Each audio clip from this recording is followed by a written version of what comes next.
سألت نفسك قبل كده البودر اللي انت بتشتريه بعد التمرين بيكون عبارة عن ايه اصلا؟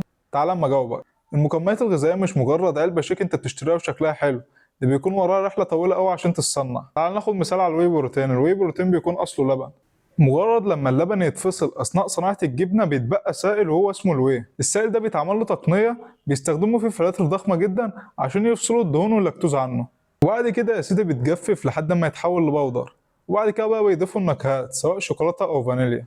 أحيانا برضه بيضيفوا فيتامين أو إنزيمات، بس طبعا ده مش في كل الشركات. وقبل ما المنتج يتعرض على السوق بيختبروا جودته ونقائه. بس في مشكلة، مش كل الشركات بتكون جودتها واحدة. لازم تختار شركات موثوقة، ما تروحش تجيب مثلا منتج زي مثلا الواي عشان سعره رخيص، لا، اختار شركة موثوقة تجيب منها المنتج ده فعلا وانت متأكد ان المنتج ده موثوق وجودته كويسة. وفي النهاية عايز اقول لك ان المكملات دي مجرد مكمل، يعني انت لو اكلك وتمرينك ونومك مش متظبطين صدقني لو جبت اغلى مكمل في العالم عمرك ما هتتطور. وبس يا سيدي، لو انت استفدت اعمل فولو عشان اللي جاي يفيدك اكتر ان شاء الله.